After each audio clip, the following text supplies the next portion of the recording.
আসসালামু আলাইকুম বন্ধুরা। আশা করি সবাই ভালো এবং সুস্থ আছেন। দূরের এবং কাছের যারাই আমার ভিডিও দেখেন সবাইকে জানাই আন্তরিক শুভেচ্ছা। আজকে আমি আপনাদের মাঝে একটি ট্রাভেল ব্লগ নিয়ে হাজির হয়েছি। গতকালকে আমি কুমিল্লা থেকে ঢাকা ভ্রমণ করেছি। আজকের এই ভিডিওর মাধ্যমে আপনাদের মাঝে তুলে ধরার চেষ্টা করব আমার জার্নিটা কেমন ছিল। ট্রাভেল করার জন্য ট্যুরমেট হিসেবে আমি বেছে নিয়েছিলাম মিয়ামির হুন্দাই বাসটিকে। আমাদের ভ্রমণের যে হুন্দাই বাসটি গিয়েছিল তার রেজিস্ট্রেশন নাম্বার ছিল 15-17-76। এখানে যেহেতু ২টা হুন্দাই বাস আছে তাই ভাবলাম যে ২টাকে একসাথে ভিডিও করে নিই। আমাদের হুন্দাই বাসের ইন্টেরিয়র বলতে যে সিটগুলো আপনারা দেখতেছেন এই সিটগুলোর কন্ডিশন তেমন একটা ভালো না। কারণ সিটগুলো অনেক পুরাতন হয়ে গেছে। আমি মনে করি ইকোনমি ক্লাস যে সিটগুলো আছে এগুলোকে পরিবর্তন করা দরকার। হুন্দাই বাসগুলো মূলত বিজনেস ক্লাস ছিল, সেগুলোকে পরিবর্তন করে ইকোনমি ক্লাস করা হয়েছে। কিন্তু সামনে ৬টা বিজনেস ক্লাস সিট আছে। তারা বিজনেস ক্লাস সিটের ভাড়া নেয় ৳৪০০ এবং ইকোনমি ক্লাস যে সিটগুলো আছে তার ভাড়া হলো ৳৩৫০। ভিডিওতে দেখা যে বাসটি আপনারা দেখতেছেন সেটাই হলো মূলত আমার ট্যুরমেট। কুমিল্লা, জাঙ্গালিয়া, নওগাঁ, চৌমুহনী বাস স্ট্যান্ডে আমি সকালে চলে আসি। এসে দেখি এশিয়ারকনের সুইট ক্লাস স্লিপার বাস ছিল এবং মিয়ামির হুন্দাই ছিল। যেহেতু সুইট ক্লাস স্লিপার বাসে আমার ফ্যামিলি ভ্রমণ করতে চাইতেছিল না, তাই মিয়ামির হুন্দাইকে আমি বেছে নিয়েছিলাম।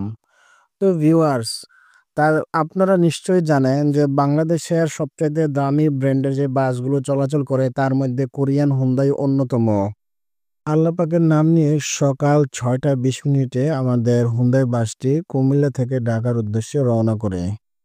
আপনারা জানেন যে কুমিল্লা থেকে সকাল ৫টা ৪০ মিনিটে সম্ভবত তাদের ফার্স্ট ট্রিপ ছেড়ে যায়। তারপরে প্রতি ১৫ থেকে ২০ মিনিট পরই আপনারা বাস পাবেন যদি আপনারা মিয়ামিতে ভ্রমণ করতে চান। তো ভিউয়ার্স, আপনারা ভিডিওতে যে দৃশ্যটি দেখতেছেন এটা হলো কুমিল্লা পূর্ববাজার বিশ্ব রোড ফ্লাইওভার অথবা রেলওয়ে ওভারপাসও বইলা থাকে। এই ২টা রেলওয়ে ওভারপাস বা ২টা ফ্লাইওভারের পাশাপাশি নতুন আরো একটি ফ্লাইওভার হইতেছে বাম পাশে দিয়ে। সেটার শেষ গন্তব্য কোথায় সিউর আমি নিজেও বলতে পারতেছি না। আর বাম পাশ দিয়ে নিচে অর্থাৎ ফ্লাইওভারের নিচ দিয়ে মূলত নোয়াখালী, লক্ষ্মীপুর, চাঁদপুরের বাসগুলো যাতায়াত করে। এই যে আমাদের সামনে যে বাসটা আসলো এটা হলো লাল সবুজ পরিবহন, নোয়াখালীর একটি অপারেটর। লাল সবুজ পরিবহনের পিছনে হুন্দাই লোগো থাকলেও মূলত এটি হুন্দাই বাস নয়। আপনারা জেনে থাকবেন যে সম্প্রতি সময় লাল সবুজ পরিবহন তাদের বহরে অনেকগুলো বাস যুক্ত করেছে, যার মধ্যে এই বাসগুলো ছিল। বাসগুলোতে হুন্দাই শেপ দিলেও এবং সামনে এবং পিছনে হুন্দার লোগো ব্যবহার করলেও মূলত এগুলো লিলেন চেসিসের বাস। এটা এক প্রকার ধোঁকা আমি মনে করি মানুষকে। হুন্দাই বলে চালিয়ে দেওয়া একটা লিলেন বাস, এটা আসলে যাত্রীদের সাথে কেমন যায় সেটা আমার জানা নাই। যদি তারা হুন্দাই কথাটা ব্যবহার না করে তাহলে আমি মনে করি জিনিসটা অত্যন্ত ভালো। পিছনে অরিজিনাল হুন্ডা দেখার পরে লাল সবুজের লিলেন বাসের পাইলট একটু জোরেই টানতেছিল। মনে করতেছিল আমি তো হুন্ডাই নকল হই আর যাই হই পিছনেরটা সাইড দেওয়া যাবে না। তো সে ভালো স্পিডে যাইতেছিল। আবার ভিডিওর কিন্তু স্পিড একটু বাড়ানো আছে। মনে করবেন না যে এটাই মূলত স্পিড। তো আমরাও ওভারটেক করার এত মানে আগ্রহ ছিল না ড্রাইভারের। কারণ কোটবাড়ি বিশ্ব রোডে মিয়ামির কাউন্টার আছে, কাউন্টারে দাঁড়াতে হবে। এজন্য ওইটাকে ছেড়ে দেওয়া হয়। ওভারটেকের কোনো চিন্তা ফিকির করা হয় না। তো এই যে দৃশ্যটা দেখতেছেন এটা হলো কুমিল্লার ভাইরাল সেই জায়গা যেখানের গাছের যে ফুলগুলো আপনারা জানেন অনেক ভিডিওতে অনেক পোস্টের মাধ্যমে আপনারা দেখছেন। সেই জায়গাটা এই যে গাছগুলো দেখতেছেন গাছগুলো যেহেতু অনেকে ড্রোন দিয়ে ভিডিও করে থাকে বা উপর থেকে শট নিয়ে থাকে, যেহেতু বাসের ভিতর থেকে দেখানো যায় না, তারপর একটা আন্দাজ করতে পারবেন যে ফুলের সমারোহ গাছগুলোর উপরে। তো এইটা ভাইরাল জায়গা, এখানে অনেকে এসে ভিডিও বানায়, অনেক দৃশ্য আছে সেখানে ভালো লাগে। তা আমরা এক করে অনেকগুলো বাস ওভারটেক করে চলে যাইতেছি আমাদের গন্তব্যের উদ্দেশ্যে। এখন আমরা গৌরীপুরের আগে আছি। স্লিপার বাস দেখলেন আপনারা একটি, আর সামনে আরেকটি আছে স্লিপার বাস। সেটা হলো বেঙ্গল ট্রাভেলস। তো পিছনে যেটা ছিল সেটা হলো ইম্পেরিয়াল। তো দুনো স্লিপার বাসে মোটামুটি ভালোই টানতেছিল। মাঝে মধ্যে কিছু বাসের টান দেখলে বিশেষ করে স্লিপার বাসের তারা যেইভাবে যে স্পিডে মাঝে মধ্যে টানে, তো চিন্তা করি যে তারা যখন বাউলি দেয় এক পাশ থেকে আরেক পাশ দেয়, যারা বিছানার মধ্যে বা বেডে শুয়ে থাকে তারা কি আসলে বেডে থাকতে পারে না নাড়াচাড়া খেয়ে নিচে পড়া জায়গা, খুবই আজব লাগে।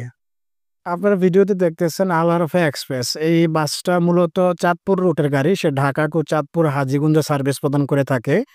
আল আরাফা এক্সপ্রেস মোটামুটি ভালো লেভেলে সার্ভিস দেয় এই রুটে। বিশেষ করে ২ টা সার্ভিস মূলত ২ টা অপারেটর এই রুটে সার্ভিস দেয়। একটা হলো পদ্মা এক্সক্লুসিভ আর হইলো আল আরাফা। তো দোনোটা সার্ভিসই ভালো কিন্তু বিশেষ করে কিছু মানুষের থেকে শোনা যায় যে পদ্মা থেকে নাকি আল আরাফা ভালো। আবার কিছু মানুষ এটাও বলে যে আল আরাফা থেকে পদ্মা ভালো সার্ভিস দেয়। তো ভালোই টানতেছিল গাড়িটা। যেহেতু হুন্ডার সাথে টিকাটা একটু কষ্ট হইয়া যায়, তাই আমরা একটা সময় তাদেরকে ওভারটেক কইরা চলে যাই। আমরা এখন মোটামুটি বলতে গেলে গৌরীপুরের কাছে চলে আসি। সামনে টোল প্লাজা আছে দাউদকান্দির।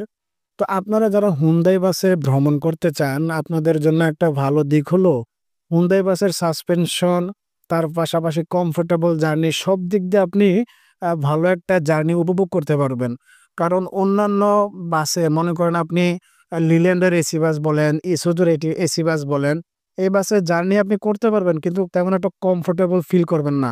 আর যদি যাত্রাপথে মনে করেন যে বাসে আপনি ভ্রমণ করলেন, বাস যদি একটু পুরনো হয়ে যায়, তাহলে বিশেষ করে অনেক রকমের আওয়াজ শোনা যায়, যেটা একটা বিরক্তির কারণ।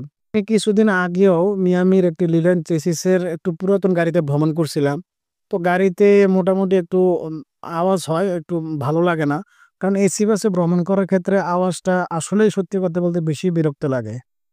তো একটা সময় আমরা মোটামুটি ঢাকার কাছাকাছি পৌঁছায় যাই। এখন আমরা আছি হলো মেঘনা ব্রিজে।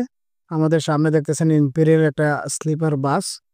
তো এখন বর্তমান সময়ে কিন্তু স্লিপার বাসের আনাগোনা বেশি বেড়ে গেছে। আর মানুষ কম রেটে অর্থাৎ কম ভাড়ায় ঢাকা থেকে কক্সবাজার ভ্রমণ করতে পারতেছে। তারপরে আবার শুয়ে। আমি মনে করি শুয়ে যাত্রা করার চাইতে একটি কমফোর্টেবল জার্নি পাওয়া অত্যন্ত জরুরি। যেহেতু লং রোডের ডিসট্যান্স বিষয়টা, সেই হিসেবে আমি আপনাদেরকে সাজেস্ট করব আপনারা হুন্ডাই বাস অথবা ম্যান, ডাবল ডেকার বাস এই জাতীয় বাসে ভ্রমণ করেন, সেটা সবচাইতে বেস্ট হয়।